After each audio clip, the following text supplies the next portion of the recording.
Hello and welcome to episode 43 of the Heavy NFLD official podcast. And for this episode, I just wanted to say a very big happy Pride to everybody out there who has been listening to this podcast for however long it's been happening. This is the first ever Pride-specific episode that we have done on this show, and I'm pretty stoked about it, to be honest. We've got a few songs from some artists coming up in the Newfoundland and Labrador heavy music scene, or I guess heavy/alternative scene, I'll say, who are part of the LGBTQ plus community. And we also have something very special. We have an interview coming up with Jeremy Harnum, the mastermind behind the post-hardcore/alternative rock band Yes Officer. So you're going to want to stick around for that. Right now, we are going to go ahead and play you some music from artists, again, in the Newfoundland music scene who openly identify as being part of the queer community. We wanted to specifically highlight these people because, again, it's Pride Month, and unfortunately, we still live in the dark ages where people who belong to this community are under attack in certain parts of the world. So yeah, I just want to say a huge thank you to Jeremy for being part of this episode, and also for letting us use his new single, Pace Yourself, which we are going to play right now. So once again, this is Pace Yourself by Yes Officer.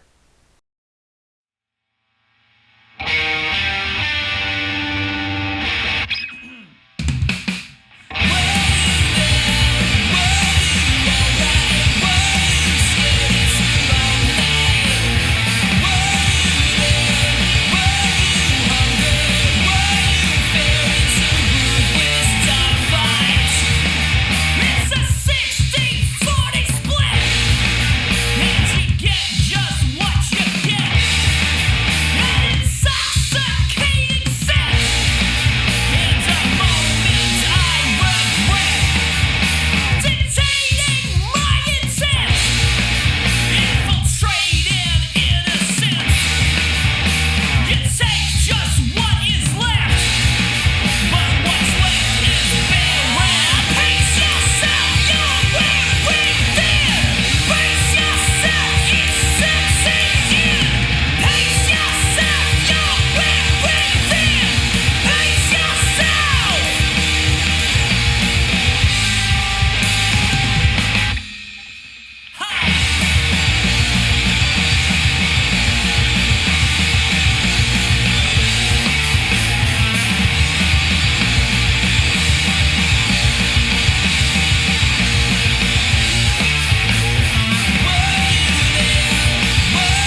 never gonna come.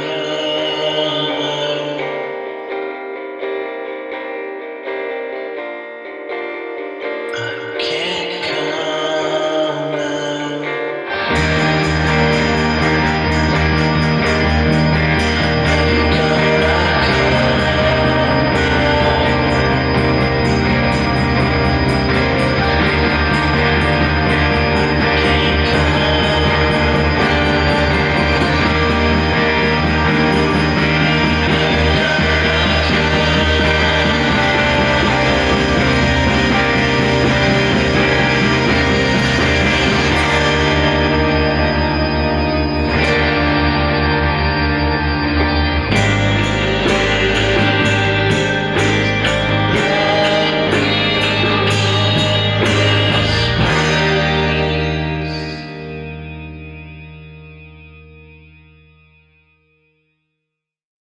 Okay, so what you just heard was Yes Officer with their brand new single Pace Yourself.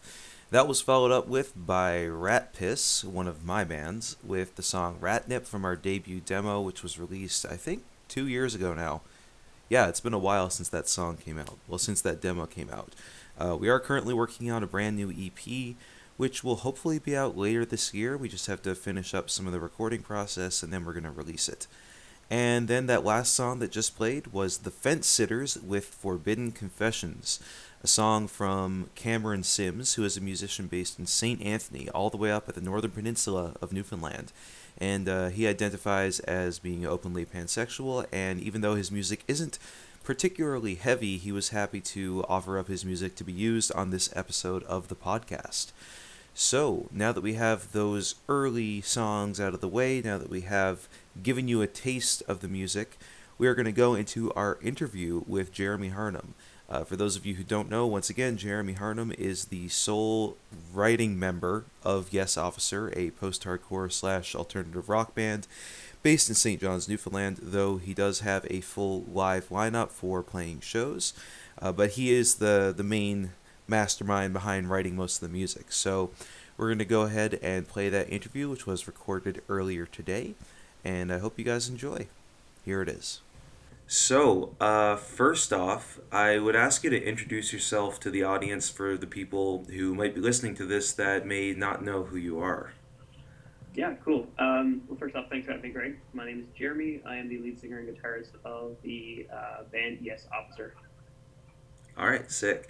And yeah, of course, it's my pleasure to have you on. I think you're probably the fourth or fifth person that I've done an audio interview with for Oh, this sweet. podcast. So yeah, we're happy to have you for sure. Cool, Um, cool. Now, you just released a new single called Pace Yourself. Mm-hmm. It's the first new music from Yes Officer since Autobiography of a Naysayer, which came out back in 2020. So, Mm-hmm. can you tell us a bit about the song and what the recording process for that track was like? Yeah, for sure. So Pace Yourself was mainly based off of a guitar riff that I've had floating around for a little while. My process for recording anything typically is a kind of generally a solo gig where I just start off with a riff or a drum beat and kind of build everything around it. So this is just like an old video clip that's been sitting on my phone for a few years that I've always just really liked. This kind of jangly back and forth, da da da da da da da da da sort of thing. But Mm. in key. Uh, Yeah. anyway, so it's yeah, I had it on my phone for a few years, and eventually I just kind of got around to, I had my drums and things set up in my house just out in the bay there, and I was like, you know what, I'm gonna just try to lay something down. I was out one weekend just after my friend Jason moved out there with me to record some of his own music, and I was helping him with the process because everything I do is a sort of solo effort. I play all the instruments, record everything, and Right. do it all from scratch myself. So I pulled him. Well, he needed some help, so I pulled him in, and we set up in the bay and did some stuff. After we finished tracking his material, I decided to sit down, and this is the riff that I was sort of playing the most for the past few months just before I started recording it. So I was like, you know what, I think it's time to try to track that guy. So yeah, the process itself was pretty simple. I typically start off with, again, having that riff floating around my head, and then I start out with my drum track. So I'm a drummer by trade more so than I am a guitarist. So I started out with the drums and layered out sort of the foundation and laid it out as I wanted it.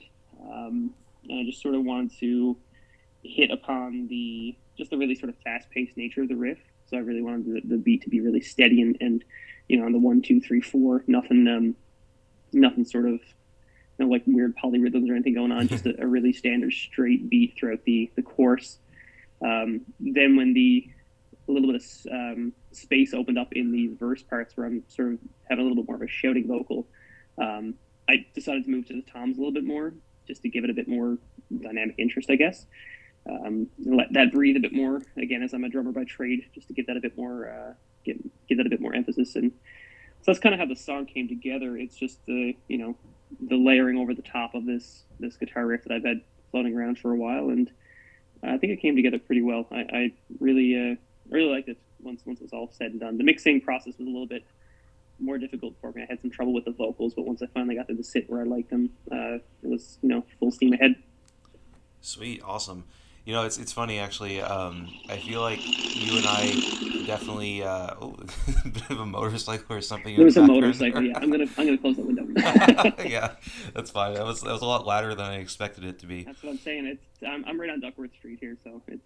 Oh yeah, okay, that makes sense. I mean, I'm here in Montreal, and I'm on one of the most commonly used main streets in the whole city. So if I have the window open, it's transport trucks driving by my house every 5 minutes, Oh, but yeah, I was gonna say it's interesting because I feel like what you were saying there is just almost identical to the exact same process that I have for recording music, where it's oh, nice. yeah, I'm a drummer first more than anything else, so I've been playing drums for about 15 years at this point, and when I come up with a cool guitar riff, I'm playing around with guitar, I come up with something cool, and that's usually the basis of things, and then I kind of work everything else around that. But then laying down the drums is so important. So that's the first thing that gets done before anything else. Yeah. So, for me, it's a situation where as soon as the guitar riff starts to happen in my head and I start to play it, the drums are automatically happening, subconsciously in my head as I'm playing the guitar riff, and I'm just thinking about, just even the pace yourself riff, as I mentioned, the little higher part that goes up and then down, back and forth. I'm immediately, as soon as that guitar riff came in, I played it a few times and I was just thinking, okay, the drums should go like this, da da da da da da, So yeah. that comes almost subconsciously. It's the first thing that just gets ingrained into the song for me is the drums, for sure. For sure, yeah, I totally understand that. So again, this is it's the first song you've released in almost 2 years, and to some people 2 years can seem like a long time to go in between releasing new material, especially in the modern era with the fast-paced nature of media and how quickly we consume things. So was there a reason that it took that amount of time to go between the last record and this new song, or is it just kind of you kind of do things whenever you feel like you have the vibe and you're ready to record something? Yeah, I think you hit it right on the head there at the last note you mentioned. It is a situation where I need to kind of be in the mindset to lay a track down. I can't just kind of force myself to go and do it. Now, I mean, that's not always true, I guess. Let me sort of backtrack on that a bit. I mean, with situations like the RPM challenge, which I've taken part in before, I mean, that is a pressure cooker of a situation, right? So I've done that before, where it's yes, you are forced to do those sorts of things. But I mean, I don't typically like to do those sorts of things. Usually what happens is that I have a window where I can set up and record. So I'm currently living in the city. I do have a place just out in the Bay, my hometown, and there's people that rent it back and forth and that sort of thing. So once in a while, when they finish up in the summer and the place is ready to be closed up, I'll try to take a few weeks and I'll go out and demo some music, different things. So I don't have a jam space here in the city. So that's kind of usually when these things happen. Okay. As I mentioned, so the most of the work started on Pace Yourself back in, I think it was late October, maybe November. So that's when the bed tracks of the song were laid down. And then from there, it was just a matter of playing with the vocals, playing with the lyrics, and getting it done. But it wasn't something that I said, okay, within 2 weeks I'm having this all said and done. I kind of had the bed tracks laid and then sort of forgot about it for a few months and just had it sort of sitting there. marinating until I got ready to really finish it up. So this one definitely wasn't I sat down and forced myself to finish it sort of thing. It started, went on hiatus, just unbeknownst to me even, and then I picked it back up after a while. So I was able to see the process of releasing a single through again through my friend Jason, and the way he went about doing it, which was really successful for his music. And he's more into like an indie rock kind of vibe, but I watched the way in which he did things, and I was like, okay, I think I probably should just try the same thing with Pace Yourself, because I don't think I've actually put as much effort into marketing or uh, pushing the single, or putting in little clips and snippets and that sort of thing as I did with this song for any of my other material. So it was kind of a little learning experience for me too, just to play around with how to promote a little bit and how to do it in a way that wasn't entirely annoying and in your face all the time, which I hope it wasn't. But I just spent that little week before putting in little snippets and little clips and stuff like that. So Yeah, for sure. I definitely noticed that like for all the other stuff you've put out, it's just been kind of like, here it one is. post and done sort of deal, right? Yeah. And I've noticed you doing a lot more promotion for this song. Is this track part of a new record, or is this song meant to just stand alone on its own? And the reason I ask that is because you did put out another single, I think it was a few years ago, called Slow News Hmm. Day, and that one ended up not being on the record you released after Right. that. So, yeah. Yeah. It's Slow News Day was released. Yeah, I think initially it was supposed to be part of a larger record where I think I was trying to push myself into one of those sort of pressure cooker environments like the RPM challenge, a self-imposed situation. It wasn't supposed to be part of RPM, but yeah, I was kind of it was actually around my birthday. I tracked that song. I had some time again, and I went to the Bay around October when my tenants had moved out from the place, and I said I'm going to record an album, and it's going to be all done in 2 weeks time, and it just never happened. Right, So yeah. I ended up laying in like the bed tracks for Slow News Day, and yeah, and then put that out in like December or something. So that was just a sort of a one off. And then as I started to get into the mind frame of releasing autobiography, uh, I debated whether or not I should put Slow News Day on there, but I felt like it kind of had its moment, had its time, and I just sort of was like, you know what, I think it's okay just standing alone as it is. Pace Yourself, I'm not sure how that's going to manifest in the grand scheme of things when it comes to another album release. Who knows? Who knows? It may end up on an album, or it may just stand alone, kind of like Slow News Day. We shall see. Okay, cool. So I guess that means that you're not like sure, you're not really ready to say whether or not you actually have like a new album like in the works or anything like that yet. Um, I'd like to say I have a new album in the works. Yeah, I feel like for um, most musicians, it's always kind of like, oh, there's always a new album in the works, you know? yeah, I know what you're saying. I understand. So the thing is too with the way I record stuff, it's a little bit strange, or I shouldn't even say record stuff. With the way I write stuff, and maybe it's not that strange, or I don't know. It's sort of the way I feel about it. It's not. I feel like it's probably a little atypical, but correct me if I'm wrong. The way I actually write my music is during the recording process. So when Oh, I'm, I I sit myself in a room, for that like RPM challenge or whatever. Like those, everything on that album, Lessons from Snake Oil Stuff, and the second one I put out was there's one song that was sort of pre-written maybe a couple weeks before the rest of the album, and then the rest of it was done during the 10 days. I only had 10 days in the month to actually record it, and it was done in that time frame. Written, recorded, performed, everything, mixed, mastered, whatever. So that was wow. all done in 10 days. So that's That's typically that's how impressive. I. No, I mean, it wasn't a 2 mile chord. I'm just sort of trying to, but thank you all the same. Um, so yeah, it's kind of typically done during the recording process, right? So autobiography was. Did I have anything started? Okay, so I had one song kind of formulated. Identity Parade was mostly figured out by that point in time. Everything else was written in the 3 months that I was also recording. So it's just like I have a riff, I have that little video clip on my phone.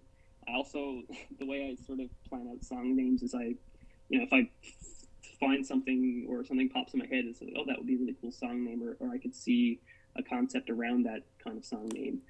I just write it in a list on my phone. So I have a list of potential song names on my phone. Songs don't exist yet. I don't know which riff is going to be paired up with the song name. That happens during the process, right? So initially, like Identity Parade, that was going to be called Naysayer until I wrote something else that I was like, oh no, I can see Naysayer fitting this one, So it's all just how I feel about it in the moment, and yeah, it's all during that process. So there's all of that to say, there's no album in the works yet because there's no other songs completely written yet. There's a bunch of riffs, a bunch of ideas, and a bunch of names that will come out at some point when I sit down and say, okay, I'm going to start the next album. And then stuff happens. And then the songs start to happen, Right.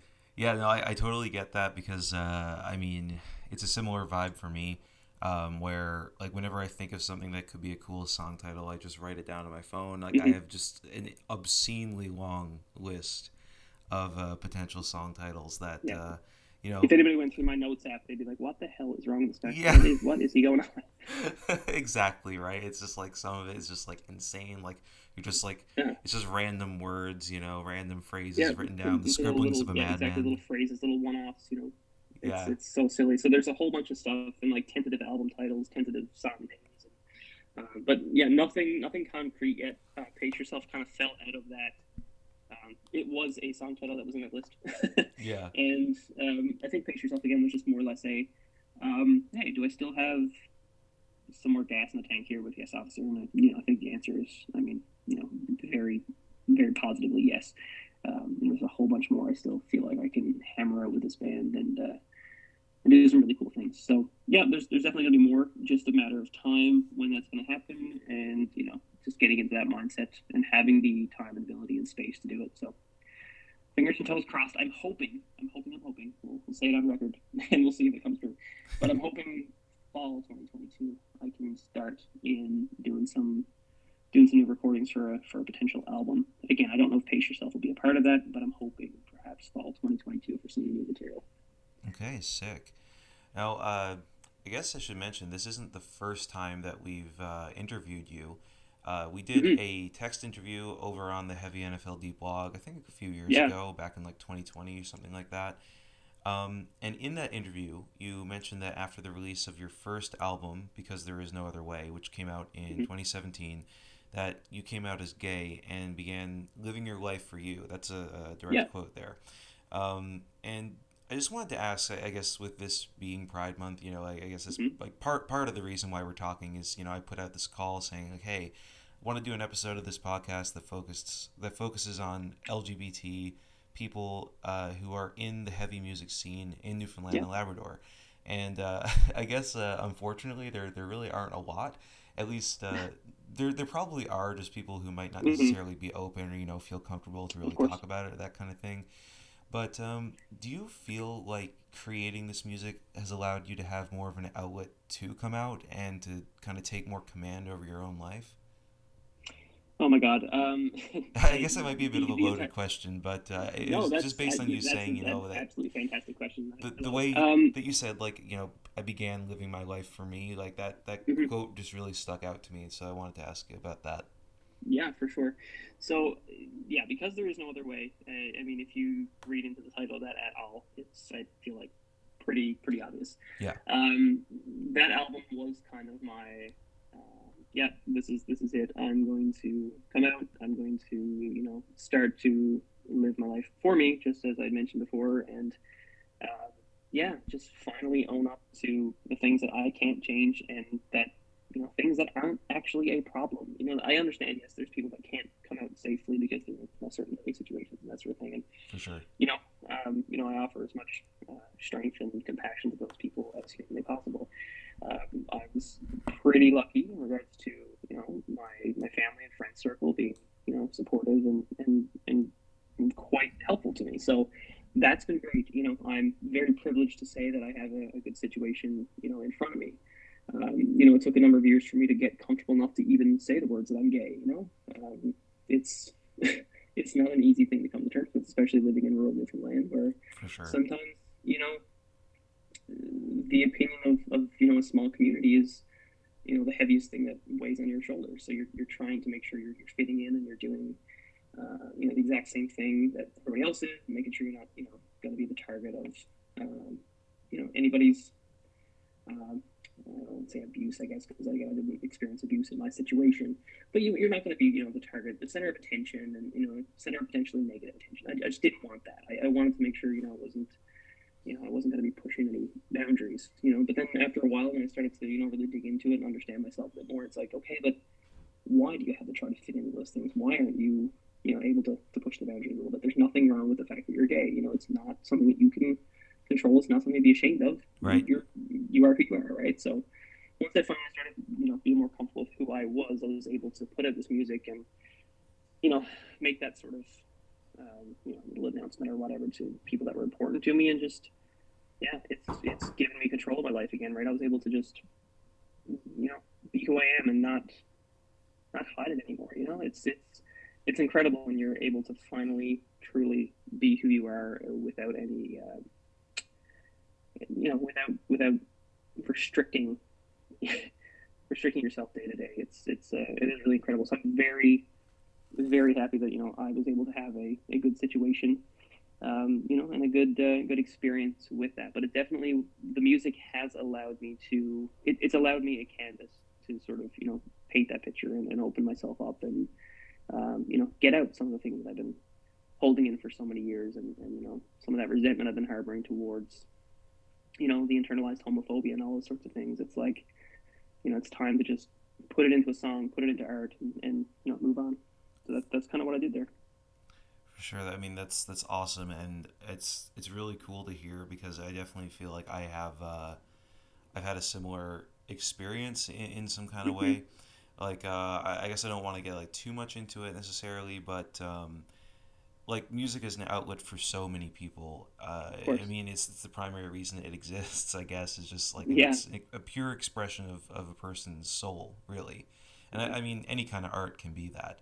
But especially when you are part of this community, or you're part of, come from like a certain background that Mm-hmm. is, like you said, when you live in rural Newfoundland, which I'm originally from as well, and you Yeah. get potentially like targeted because people say like, hey, You're there's, different, yeah, there's something off with that guy. That's what they say, and they use that as an or at least excuse you to feel pick on different. I you. shouldn't say you are different, but you know what I mean. Well, yeah, exactly. And I guess having the music or having the art is like the best place to kind of channel that For sure. frustration that you might feel for being part of that community, Mm-hmm. or for being different, like you said. So, Or at least just not accepting that you're a part of a community, right? Because a lot of it comes from me not wanting to accept that initially, right? You're yeah, trying to push that back, staying in the closet and all those sorts of things. But until I got comfortable enough with myself to be like, okay, I'm going to own this, and it's going to be a thing. My life hasn't ever been as fulfilled as it was, when I was in the closet. So, I never regretted for a moment coming out and making this music and making this band, be a I guess be a response to that coming out, or be part of that story for sure. for Yeah. sure. And I think, especially like, when you're growing up in that kind of environment, there's so much fear Exactly. with it, right? And I think that's where a lot of like the internalized homophobia comes from, is just this fear of like, oh, I have to like, I'm afraid that I might be this kind of person, which means that I might be the target of harassment or like abuse or anything like that, and it just kind of gets internalized, and then you kind of end up becoming like, trying to make yourself seem like you're not different as hard as possible to everyone around you, but it just ends up like backfiring. At least that's kind of like what happened in my experience. Right. But yeah, like the music is definitely such a good outlet for those feelings, for sure. No, agreed. Yeah. Um, I mean, in a way, it saved my life. You know what I mean? yeah, It's what's been able to make me, be who I am today. So yeah, I'm thankful every day that I went and bought a $150 used interface and a few different drum mics, and made a whole bunch of noise in my my music room at home. Was it was the catalyst to pushing me further, and yeah, I've never been happier in that way. So hell yeah, and that's so awesome. I wanted to ask you if you ever like discuss any of the themes related to being part of the LGBT community in your music, and I guess you kind of already answered that. Like you said, with the name of your first album being "Because There Is No hmm Other Way," being about that. But I guess, have you ever like continued to discuss that theme on like other albums that you've done since then, or in other music? Is it something that like you feel kind of comes up on a frequent basis, or is it more Oh, just like, hey, you definitely. know what, like it's part of who I am, but it's not like necessarily what I want to write about constantly? No, it's I think a huge part of my musical background. I played in bands for years. Back and forth, some other different outfits. Like I played drums in a band called the Glendas for a while. Mhm. That was probably my mainstay for a little bit back in like the early 2000 to 2010s ish. Um, yeah, like so I played the downtown music scene and that sort of thing. But I always felt like when I was writing music, I didn't have that area that I was writing. Like I didn't know what it was I was trying to say at that point in time because I didn't really understand it within myself, right? Um, but with this project, I mean, the entire thing is kind of laced subconsciously with all these sort of things that I've been dealing with in regards to issues with coming out and accepting myself and being true to who I am. So I mean, yes, from the album titles, song titles, some of the content within, right? And then from there, it's situations like just even the second album title, "Lessons from a Snake Oil Salesman." The snake oil salesman to me represents a whole bunch of different things, within my life. Where it's like you're painted with this image initially, this shortly after me coming out, and then having sort of the big weight lift off your shoulder, and then kind of realizing like, okay, you still have your own sort of mental health issues that you need to deal with outside this. It wasn't just like, oh, come out and everything is magical and everything's changed. It's kind of like the image and the idea of um, coming out is kind of the snake oil salesman that's presented to you. Like, oh, once you do that, everything's just gonna be fine. Don't worry about it. Like, just come out and live your life, live your best gay life, and then everything's great. So it's kind of like things you learn within that, right? So that's the snake oil salesman sort of selling you this picture of a perfect life afterwards, and it's not quite all that it seems. And then of course different people that sometimes you get involved with your date or whatever. You learn lessons from them. I also left a full-time job at that point in time, went back to school and tried to, change my career path. And all that, it was a snake oil salesman in some way, where it was like, it's still at the end of the day, you have to look within yourself and work on the things within your mental health that are within your control. Yeah, so it's kind of a That's what's good. it's kind of like a multifaceted title then in that Yeah, case. exactly. And it's all part of a larger theme of, still taking those things within your life that have promised you, or you are set up to promise you great things, and then realizing, okay, what, maybe it's not all cracked up to be. It's all it's cracked up to be, and there's still things that you need to work on. You need to look further for other lessons within that. If you're taking it very literal, so that's kind of where like that album title came from. But I mean, those themes are all within within the music for sure. I mean, Naysayer is the same sort of idea, right? This autobiography of the Naysayer is you kind of having this moment of recollection about always being, I don't know, I guess kind of like unsure. I'm never very confident in a lot of areas of my life, and I'm always, I don't know if I could do that, or I don't know if I could do this, or I shouldn't do this, or I shouldn't do that, and this is never going to work out. So it's kind of just like this telltale story of the naysayer, right? And it's trying to open up a bit more and push myself and try to be more confident in situations where, I sometimes may feel like a naysayer or the quote unquote negative Nancy in that situation. Yeah, I can definitely relate to that as well. I definitely see that in myself a lot for sure. I did want to ask too, because I guess you and me both being from this kind of sort of similar background, growing up in rural Newfoundland, being closeted about just who we are as people. Yep. Do you have any advice that you would want to give to somebody who might be in that position now, like as a kid, as a teenager, growing up in rural Newfoundland, knowing that they're surrounded by people who may or may not necessarily agree with that lifestyle, Right. to put it lightly. Do you have any advice that you would want to give to them? I think at the end of the day, for me, I don't know if I'm the kind of person to be giving advice, but one thing I guess I could say is, I mean, it does get better. I mean, I know it's a super cliche thing to say. It does get better. You can, you'll be able to face it. You'll be able to get through it. It's a situation where you're not alone. You may feel like you're alone, right? I mean, at the end of the day, I felt like I was the only person, in all of Newfoundland that was coming out for some reason. Like, Yeah. I was the only person that was able to that ever had these feelings ever. But it's like you are totally not alone. And it's like you'll get your time. You might feel like the clock is ticking. I never came out until I was 26. Right. I didn't know what it was to be gay until 26. I didn't I feel like sometimes I have this idea that I've wasted my 20s or I wasted my teens, while everybody else is dating and having boyfriends and girlfriends and doing this and doing that, and I was just kind of twiddling my thumbs being like, what's wrong with me? There's nothing wrong with you. Yes. There's no need to compare timelines to anybody else.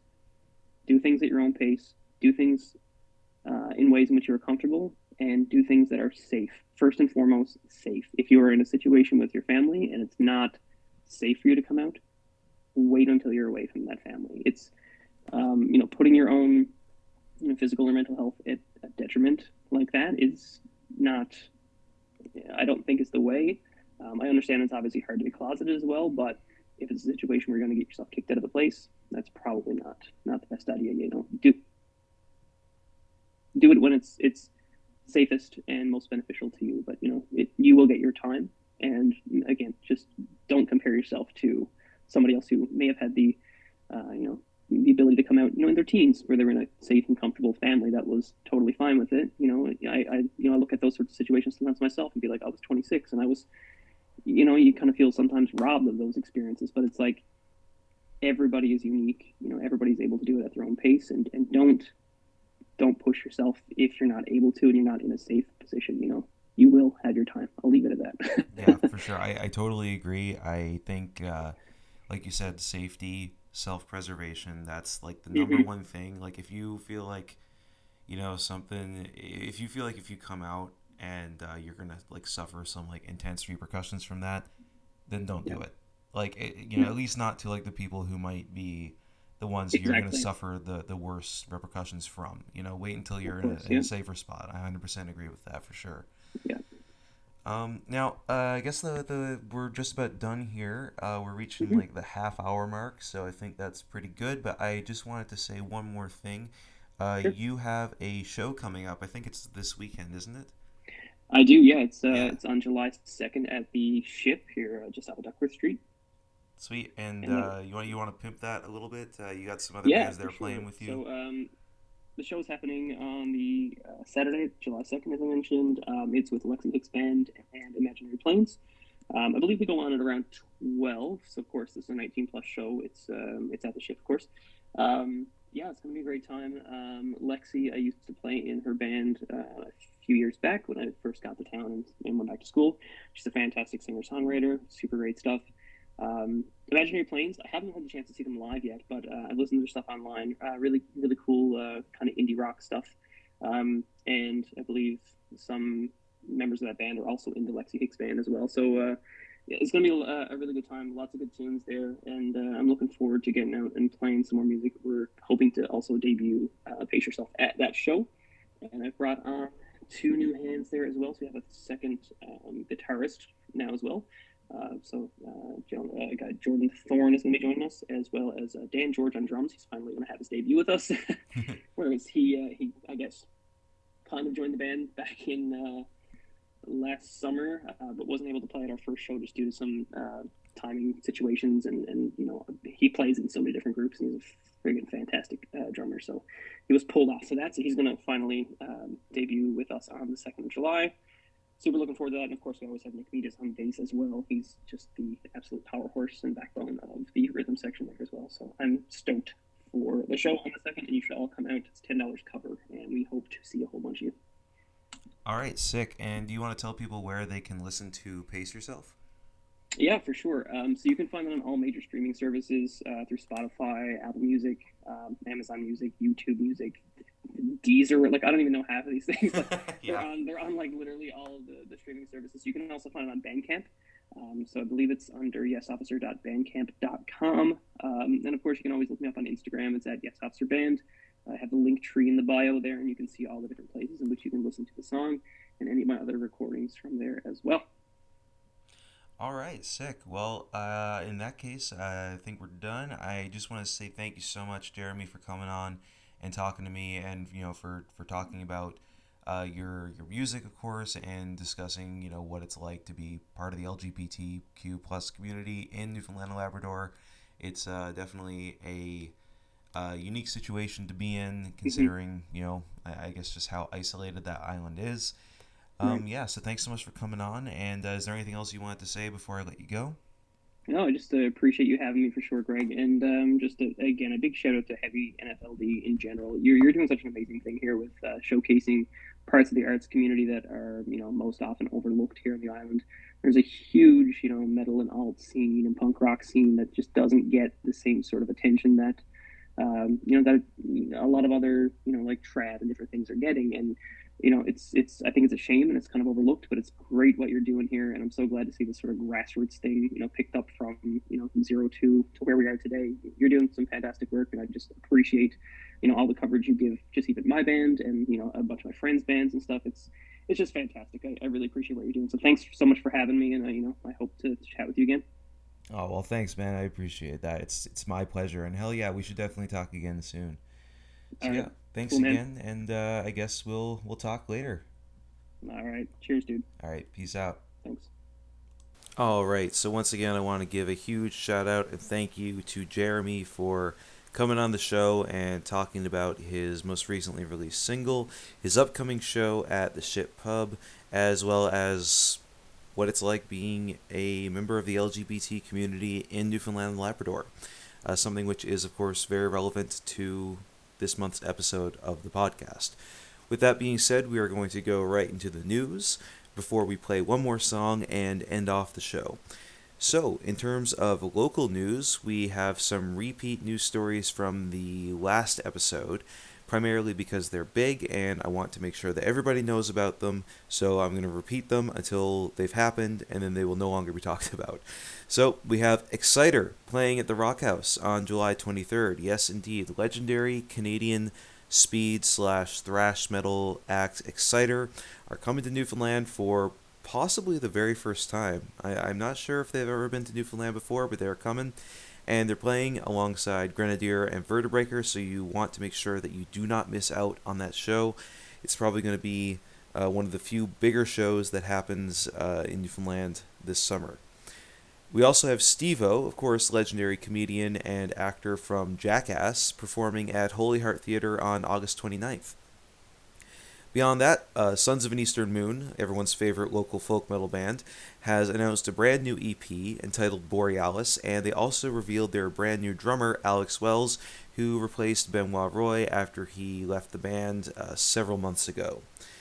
Also, Bridges, a band that I haven't heard about in a very long time. They're kind of like a post-hardcore, like prog, weird mixture of everything thrown in a blender kind of band. They've shown signs of activity for the very first time in years, and confirmed by their guitarist Steve Woodman, they are indeed working on brand new music, and they are preparing to once again enter the live circuit in St. John's. Jigger is also working on a new record. They revealed a teaser for a new song the other day, and announced their new album, which is tentatively titled Night of the Diving Lead, which I think is a fantastic name. Like, I really hope they go with that because it's so perfect that it would be a shame not to use it. So, beyond that, we have a bunch of brand new music that was released. Of course, we have the new single from Yes Officer, Pace Yourself, which we played earlier on the show and talked about at length in the interview. Local black metal duo Artak released a new single called Hoarfrost, and they're also working on a brand new record. Endrot, which is a death grind project from one Mike Taylor, released their third full-length record entitled Suicidal Failure, which is honestly probably one of my favorite records from Newfoundland this year so far. Like, it is a brutal, punishing fucking assault. You are doing yourself a disservice by not checking it out. Speaking of Grenadier, by the way, who we just mentioned, they released their second new single from their upcoming record. It's called The Levant Sultanate, and it came out a few days ago, I believe. And the full record that song is on is due out July 8th, 2022. It's hotly anticipated by a lot of people in the punk and metal community in Newfoundland, so you're going to want to mark your calendars for that date. I am stoked for that record. I cannot wait to hear that shit. It is some good, old school, kick-ass fucking take no prisoners death metal. Prog rock musician Rick Massey has also released his second full-length album entitled Guided to an Imperfect Light. For those of you who don't know, Rick is originally from Labrador, lived in Newfoundland for a while when he was younger, and eventually moved away to Whitehorse for work, which is now where he's currently based. But again, because we like to support people from the province who still end up moving away, I always end up covering his music, so I just want to give a shout out to him. Needlecrafts, who are a relatively new emo / pop punk / math rock / scrams band, have released their first EP called Grad School Twitter, which you can find on Bandcamp right now. Alex Murphy and Zach Groman, who are former members of the gent / progressive metal band Area, have released their second new single together. It's called Ghost Dreams, and it features none other than Chris Feener on guest guitar. And lastly, we have Halfling Rune, which is a dungeon synth project. It released their first compilation EP called Dregs and Vestiges, which compiles basically demos and unreleased material from the last few years together on a short EP. And honestly, it's pretty good. I like me some dungeon synth, and I always like to rep dungeon synth that comes from Newfoundland. Of course, it's a genre that has a lot of relation to black metal, so that's why we cover it here on the Heavy NFLD blog / podcast. Now, when it comes to upcoming shows, of course, I already mentioned a few, but we're going to mention them again just to drill them into your head and make sure you go out and support some sick as fuck local artists as well as touring artists so that we get more cool things happening in Newfoundland, because people always like to forget this province even exists. So, on July 2nd, as Jeremy mentioned earlier in the interview, we have Yes Officer, Lexi Hicks Band, and Imaginary Planes at the Ship Pub. So you don't want to miss that. That's this coming weekend, again, July 2nd.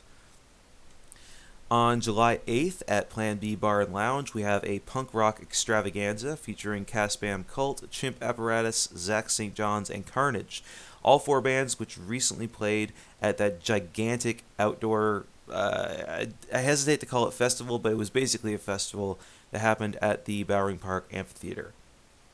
Once again, on July 23rd at the Rock House, we have Exciter with Grenadier and Vertebraker. Don't miss that show. On August 6th at Kinsman Park in Happy Valley Goose Bay, we have Wild Step and a brand new band called Tiger Jet, which features some of the same members from Wild Step. They're basically a hair metal band. They don't have any music out yet, but they are currently playing live shows. It's good to see that there is indeed a live scene slowly developing in the province's northern half. And they're playing alongside some other projects and bands called the Flummies, musicians Amy Norman and Nancy Gear, as well as drum dancers. So don't miss out on that if you are in Labrador. Then again on August 29th at the Holy Heart Theater, we have Steve-O. So don't miss out on that either. That concludes our news segment for this episode. We are going to play one more song for you, and then we're going to call it quits. So this is a song from yours truly. Sorry, I hate to keep plugging my own music, but you know, when you do these ultra-specific episodes, sometimes it's hard not to when you know exactly what you're looking for, and you can look through your own memory and your own logs in your brain and realize, like, hey, I have a song that's like specifically about this topic. I have a song that's written specifically in this style. So here we go. So you can come at me if you want, but I'm going to defend it till the death that I'm completely fine with pimping my own shit. Eat it. So this song is from my third full-length album as Mistwalker called Innermost Macabre, and it's a song called Sister Awaken. It's basically a track about struggling with one's own gender identity, something that I still kind of struggle with today, if I'm being completely honest. So I'm going to play that song for you guys right now, and then we're going to call it for this episode. I hope you've enjoyed listening to this. I hope you've enjoyed the music, that you've enjoyed the interview with Jeremy, and that you enjoyed hearing about all the awesome shit that is happening and continues to happen in the local metal, punk, and rock and alternative scene in Newfoundland and Labrador. Thank you for listening. Once again, Sister Awaken by Mistwalker. Peace out. Keep it heavy.